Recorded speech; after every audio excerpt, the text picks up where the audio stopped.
আমি বুঝি না, তাহলে কিন্তু বিষয়টা অনেক আগে ধামাচাপা হয়ে যেত। কিন্তু সব শাক দিয়ে ঢাকে না, ও ভুল শাক চয়েস করছে। আমি আবারও বলবো, মনির এখনও সুযোগ আছে নিজেকে সকলের কাছে ক্ষমা চেয়ে নিজেকে ক্লিন করার। নাকি আমার মেসেঞ্জার হোয়াটসঅ্যাপ দেখালে আপনি অবাক হবেন, এত মানুষ কমপ্লেন করতেছে ছেলেটাকে নিয়ে। সুষ্ঠু তদন্ত আমাদেরকে করতে দেয়, অবশ্যই তার আমাদের শিল্পী সমিতিতে আসা উচিত, তার আমাদের তদন্ত কমিটির কাছে এবং প্রেস কনফারেন্স করে সবার কাছে মাপ চাওয়া উচিত। কিন্তু ওর সমস্যাও মিথ্যা কথা বলে। আর যারা ওকে খুনি উপাধি দিয়েছে, যারা অনেক ইন্টারভিউ ঘাটলেই আপনারা পেয়ে যাবেন, যারা ওকে খুনি উপাধি দিয়েছে, যারা বলেছে ও মার্ডার করেছে, তারা আজকে মনি নিশাদের কাছে অনেক ভালো। তো এতে আমার কিছু যায় আসে না। আমি এখনও বলবো, মনি নিশাদকে আমি তো 8-9 বছর ধরে চিনি। ও এমন একটা ছেলে, ও মিথ্যা ভালো বলতে পারে, কিন্তু ওর দ্বারা অঞ্জনা আপাকে গলা টিপে মেরে ফেলা, অঞ্জনা আপাকে বিষ খেয়ে মেরে ফেলা, বা যে কথা আমার সিনিয়ররা উঠাইছিল যে পয়জন দিয়ে একজনই উঠাইছিল, যাই হোক আমি নামটা তার বলতে চাচ্ছি না, পয়জন দিয়ে তো মনি নিশাদের দ্বারা এই কাজগুলো করা কোনো দিনই সম্ভব না। হ্যাঁ, মনি কী করতে পারবে?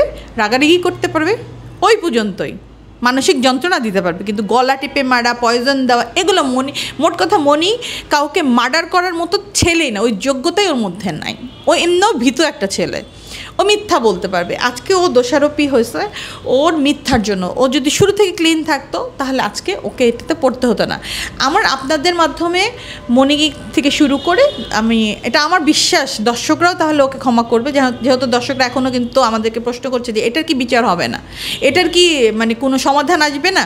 যেহেতু শিল্পী সমিতি পরিপূর্ণ এটার পিছনে আছেন, আমাদের তদন্ত কমিটিতে ডিএতাইফ স্যার থেকে শুরু করে সবাই আছেন। সবচেয়ে বড় কথা, মিশা ভাইয়ের কমিটি, নিবজল সাহেব মিশা ভাইয়ের যে কমিটি, এটা খুব শক্ত কমিটি, এটা যেন তেন কমিটি তৈরি হয়নি। তো আমরা তো আছি, কিন্তু মনি নিশাদকে আমি একটা সুযোগই বলবো যে সবাই আমরা দিতে চাই, সেটা হচ্ছে ও যদি তার মিথ্যাটা জনসম্মুখে বা আপনাদের মাধ্যমে হোক বা প্রেস কনফারেন্স করে হোক সবার কাছে বলে যে হ্যাঁ আমার একটাই ভুল হয়ে গেছে, আমি ভুল করে ফেলছি, যে আমি বুঝতে পারিনি, আমি বিনা চিকিৎসায় গাফিলতি করছি, আমাকে আপনারা ক্ষমা করে দেন। আমার বিশ্বাস আমরা তো ক্ষমা করবই করব, দর্শকরা তখন বিষয়টা মাফ করে দিবে। যেমন আজকে আমি কয়েকটা রিপোর্ট পেলাম, আর আমার আপনাকে আমার মেসেঞ্জার হোয়াটসঅ্যাপ দেখালে আপনি অবাক হবেন, এত মানুষ কমপ্লেন করতেছে ছেলেটাকে নিয়ে। তো আজকে যে রিপোর্ট পেলাম, যে একটা রিপোর্ট তো আছে যে সেদিন আমরা যখন সবাইকে ডেকেছি, সে কিন্তু সেদিন আসবো বলে ফোন বন্ধ করে দিছে। আবারও একটা অপরাধ করলো, ও বারবার যে জাল থেকে বের হওয়া যাবে সেই জালেও কিন্তু নিজেকে পেঁচাচ্ছে। ওর মিথ্যা এবং মাছ দিয়ে শাক যেটাকে বলেন ঢাকতে গিয়ে ও ঝামেলায় পড়ে যাচ্ছে।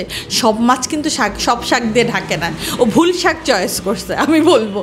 আর আজকে যে রিপোর্ট পেলাম যে আমাদের কোন সাংবাদিক নাকি ওর ইন্টারভিউ নিতে গেছিল, তো তাকে নাকি সে মারধর করেছে।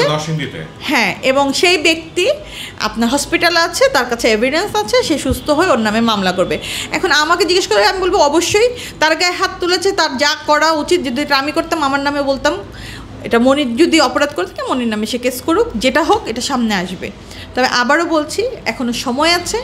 মনি নিশাদ যদি কেসের হাত থেকে এবং সুষ্ঠু তদন্ত আমাদেরকে করতে দেয়, অবশ্যই তার আমাদের শিল্পী সমিতিতে আসা উচিত, তার আমাদের তদন্ত কমিটির কাছে এবং প্রেস কনফারেন্স করে সবার কাছে মাপ চাওয়া উচিত যে হ্যাঁ আমি বিনা চিকিৎসায় আমার কারণে এই ক্ষতিটা হয়েছে, আমি বুঝতে পারিনি, আমাকে আপনারা ক্ষমা করে দেন।